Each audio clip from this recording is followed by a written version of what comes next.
대학 통합 네트워크라는 좋은 대안이 이미 20년 전부터 연구도 되고 저서도 굉장히 많이 나오고 운동가들도 굉장히 많으셨고 정치권도 관심을 기울였고 게다가 현재 집권 여당과 대통령이 공약까지 했는데 이게 작년 재작년에 조금 움직임이 있는 것 같긴 했는데 지금은 거의 뭐 아무도 이 얘기를 하는 사람들이 거의 없잖아요.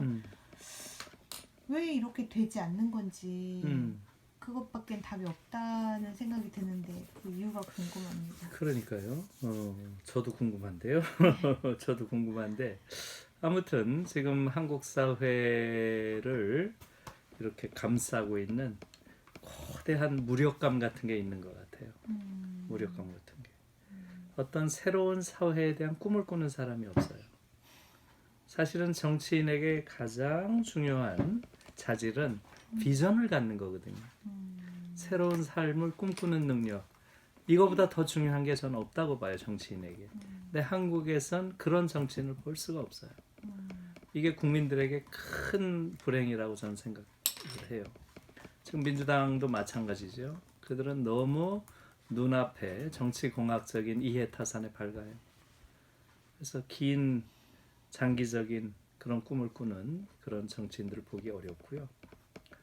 노무현 대통령 같은 분이면 시도해봤을 수도 있어요. 이것은 사실은 정치적인 이해 득실만 따진다면 많은 득이 되는 그런 정치 행위는 아니에요. 정치 개혁이. 거기에 문제가 있는 거죠. 그러나 이것은 판 자체를 바꾸는, 어떻게 보면 판보다 더 중요한 인간을 바꾸는 새로운 인간들이 성장하도록 하는 그런 문제이기 때문에 그야말로 100년 동안의 한국 사회를 새롭게 만들어가는 그런 구상이거든요.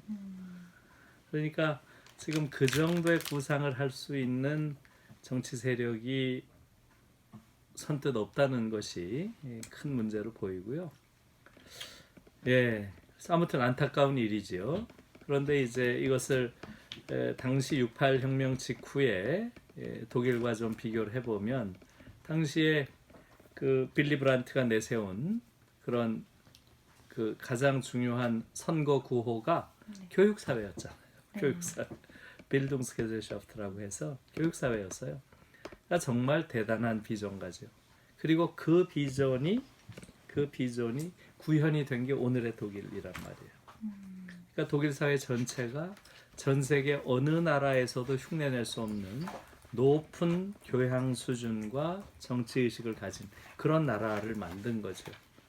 그러니까 100만 난민을 받는 이런 기적적인 일이 독일에서 가능했던 것은 바로 68 직후에 있었던 이런 교육혁명, 소위 교육사회의 비전, 브란트가 가졌던 그런 건데요.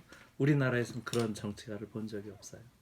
그러니까 아무튼 정치가들에게 그것을 기대하기보다는 결국은 시민사회가 그런 사회로 가도록 정치가를 움직이는 압력을 행사하는 방법밖에 없다라는 생각이 들고요. 그래서 지난번에 이제 제가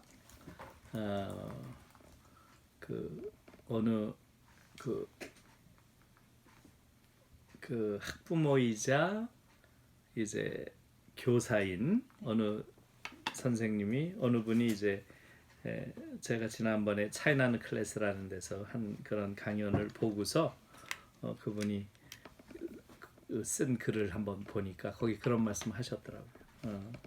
우리가 촛불혁명으로 이렇게 정치도 바꿨는데 교육도 결국은 교육 촛불을 해야 되는 거 아니냐 이런 말씀 하셨는데 저도 그것도 한 방법이라는 생각이 들더라고요. 예. 필요한데. 근데 그 교수님이 그 굉장히 많이 강조하시는 게 68 혁명이잖아요. 예. 그리고 지금도 이제 말미에 그 얘기를 하시긴 했지만 우리는 68 혁명과 같은 그런 어떤 그러니까 군사 독재의 그러니까 군사 독재든 이런 이제 독재 정권에 항거하는 게 아닌 어떤 계급을 바꾼다거나 뭐 아니면은 뭐 모든 권력에서 자유롭고자 하는